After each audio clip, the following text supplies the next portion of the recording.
এই আমাৰ দিনৰ ইংৰাজী গ্ৰামাৰ আৰু সেই এতিয়াৰ দিনৰ ইংৰাজী গ্ৰামাৰ সম্পূৰ্ণ বেলেগ হ'ল দেই। মই পুৰা চোকা আছিলো নহয় ইংৰাজীত। মোক যেতিয়া ছাৰে ফাইভত থাকোতে টেন্স বুলি ক'লে, টেন্স মানে মোক সুধিলে আৰু টেন্স মানে কি? চিধাই আৰু উঠি পেলাই আৰু 10 বুলি কৈ দিলো নহয় অসমীয়াত। তাৰপিছত আৰু ছাৰে আৰু ঠিক আছে বহ বহ। এতিয়া সৌ সিদিনা সেই সৌ সিদিনা মানে এই গ্ৰামাৰ বুজাইছে ইংৰাজী সৰু ল'ৰা ছোৱালী 7লৈকে আৰু এই মানে ঘৰুৱা টিউচন লৈ আহিছে আৰু মোৰ দোকানত আহি সোমাইছেহি। মই আকৌ সুধিলো ক'ৰ পৰা আহিলি? বোলে টিউচন লৈ আহিলো। কোনে পঢ়াইছে? এইখিনিয়ে বৰুৱা চাৰে পঢ়াইছে এনেকে বুলি ক'লে। তাৰপিছত আৰু কি পঢ়াইছে? ইংৰাজী পঢ়াইছে। মই বোলো অকমান সুধি চাওঁচোন মোৰ ইংৰাজীৰ লগত মিলে নে নিমিলে। তাৰপিছত সুধিলো আৰু কচোন বোলো টেন্স কেই প্ৰকাৰ? ফচকে কৈ দিলে নহয় 4বিধ বুলি।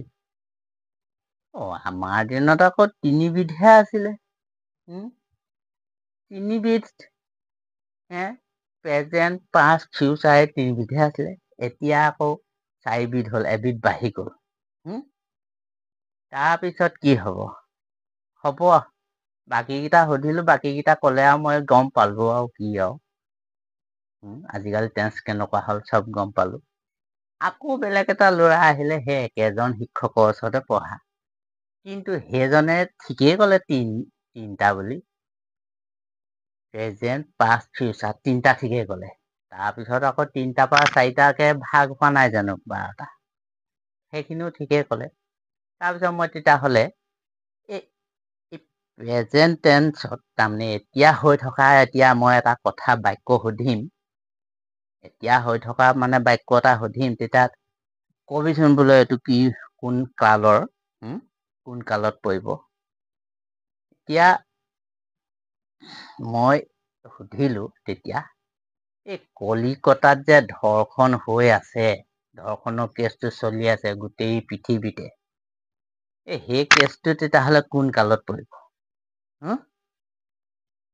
তপৰাই উত্তৰ দিলে নহয়। এইটো বোলে কলিকালত পৰিব আকৌ। মই তেতিয়াহে ঠিকেই। ধন্যবাদ বেটা বোলো ধন্যবাদ। এই 4নম্বৰ কালটো হ'ল কলিকাল ন? এইটো মানে টেন্সতে ব্যাকৰণতে সোমাই গ'ল হা? ঠিক চাবাইচ বেটা চাবাইচ।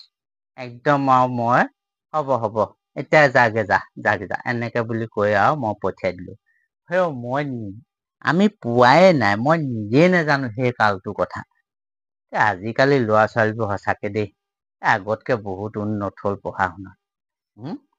বহুত উন্নত হ'ল আৰু দেই। এই 4নম্বৰ কালটোৰ কথা মই কোনোদিনে জনা নাছিলো। এতিয়া সেইকাৰণে সেই সৰুৰ পৰাও শিক্ষা ল'ব লাগে।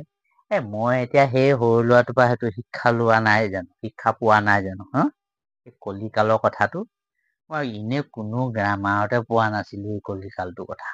এই ল'ৰাটোৰ পৰা সঁচাকে দেই মই এটা বৰ ডাঙৰ কালৰ কথা গম পালো শিকিলো দেই। কৃষ্ণহে বুলিছো আৰু। এই কলিকালৰ মনিষ সঁচাকে একেবাৰে বৰ মানে কলিয়ে আৰু।